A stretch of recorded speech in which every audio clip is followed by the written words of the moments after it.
Hi, ఎలా ఉన్నారు?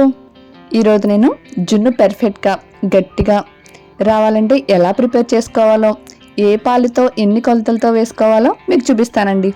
జున్ను రెసిపీ ఇలా గట్టిగా వస్తేనే చాలామంది ఇష్టపడతారు.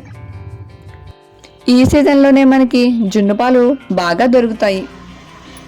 అయితే ఈ జున్ను పాలతో జున్ను ఇంత గట్టిగా మీ ఇంట్లోనే మీరు ఎలా ప్రిపేర్ చేసుకోవాలో చూపిస్తానండి. ఈ జున్ను ప్రిపేర్ చేసుకోవడానికి కాస్త పెద్ద గిన్నె తీసుకోవాలండి.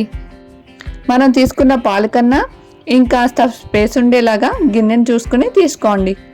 నేను 1 గ్లాసు జున్ను పాలను తీసుకున్నాను. ఇవి మొదటి రోజు జున్ను పాలండి. మొదటి రోజు జున్ను పాలు చాలా చిక్కగా ఉంటాయి. వీటితో జున్ను చాలా పర్ఫెక్ట్గా వస్తుంది. నేను మొదటి రోజు జున్ను పాలకి ఎన్ని పాలు వేసుకోవాలో చూపిస్తాను. చిక్కటి పాలని 3 గ్లాసులు తీసుకున్నానండి. ఈ చిక్కటి పాలు వేసుకుంటేనే జున్ను కూడా పర్ఫెక్ట్గా వస్తుంది. అదే నెక్స్ట్ రోజు జున్ను పాలు అనుకోండి, మీరు 2 గ్లాసులు వేసుకుంటే సరిపోతుంది. 1/2 కప్పు పంచదారని తీసుకున్నాను. అలాగే 3/4 కప్పు బెల్లాన్ని తీసుకున్నాను. పంచదార బెల్లం తీసుకోవడం వల్ల ఈ జున్ను టేస్ట్ చాలా బాగా వస్తుందండి. ఓన్లీ పంచదారతో చేసినా అంత టేస్టీగా అనిపించదు. పంచదార బెల్లం కలిపి తీసుకోండి. దీనిలోకి 1 టేబుల్ స్పూన్ మిరియాల పొడి యాడ్ చేసుకున్నానండి. జున్ను తినడం వల్ల నజ్జు చేస్తుంది. ఆ నజ్జును తగ్గించడం కోసం కాస్త మిరియాల పొడి యాడ్ చేసుకుని ఈ జున్ను ప్రిపేర్ చేసుకుంటే చాలా టేస్టీగా ఉంటుంది. అలాగే మనకి జలుబు దగ్గు కూడా రాకుండా ఉంటాయండి. మనం తీసుకున్న బెల్లం పంచదార కరిగే వరకు కాసేపు అటు ఇటు తిప్పుకోండి. ఒక 1/2 అవర్ పాటు పక్కన ఉంచేసుకుంటే ఈ రెండు పూర్తిగా కరిగిపోతాయి. ఇలా కరిగిపోతే మనకి వాటర్ రాకుండా జున్ను గట్టిగా వస్తుందండి. 1/2 అవర్ తర్వాత ఒక కుక్కర్ని తీసుకుని దానిలోకి వాటర్ని యాడ్ చేసుకోవాలి. 1 గ్లాస్ వాటర్ని యాడ్ చేసుకోవాలి.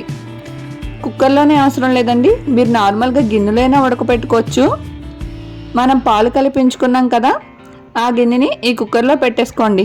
దీని మీద మూత పెట్టకూడదండి, జున్ను కాస్త పొంగుతుంది కాబట్టి. ఇప్పుడు కుక్కర్ మూత పెట్టేసుకుని 3 విజిల్లు వచ్చే వరకు ఉడకబెట్టుకోండి. మీరు నార్మల్గా గిన్నెలైనా ఉడకబెట్టుకోవచ్చు. 3 విజిల్స్ వస్తే మనకి జున్ను పర్ఫెక్ట్గా రెడీ అయిపోతుందండి. బాగా చల్లారేక తీసుకుంటే జున్ను గట్టిగా ఉంటుంది. అలాగే మీరు ఈ జున్ను గిన్నెని 1 అవర్ పాటు ఫ్రిడ్జ్లో పెట్టుకుని తింటే మరింత టేస్టీగా, కూల్గా, చాలా గట్టిగా, చాలా బాగుంటుందండి. జున్ను కట్ చేస్తే వాటర్ రాకుండా ముక్కలు గట్టిగా వస్తున్నాయి కదా. అలాగే మీరు ప్రెషర్ కుక్కర్లో కాకుండా నార్మల్గా గిన్నెలో ఉడకబెట్టుకుంటే మధ్యలో ఒకసారి చాకును కానీ టూత్పిక్ని కానీ డిప్ చేసి చూడండి. దానికి పాలుగా అంటుకోకుండా ఉంటే మనకి జున్ను పర్ఫెక్ట్గా రెడీ అయినట్టే. నాకు వీలైతే మరియు నెక్స్ట్ వీడియోలో మీకు కుక్కర్లో కాకుండా నార్మల్గా ఎలా జున్ను ప్రిపేర్ చేయాలో మీకు చూపిస్తానండి. మీరు కూడా మీ ఇంట్లో రెడీ చేసుకోండి. నా వీడియో నచ్చిందా? ఒక చిన్న లైక్ చేసి నా ఛానల్ని సబ్స్క్రైబ్ చేసుకోకపోతే సబ్స్క్రైబ్ చేసుకోండి. మరిన్ని వీడియోస్ కోసం బెల్ ఐకాన్ క్లిక్ చేయండి. Thank you so much for watching. Me friends and రిలేటివ్స్కి ఈ వీడియో షేర్ చేసి నా ఛానల్ని మరింత సపోర్ట్ చేయండి.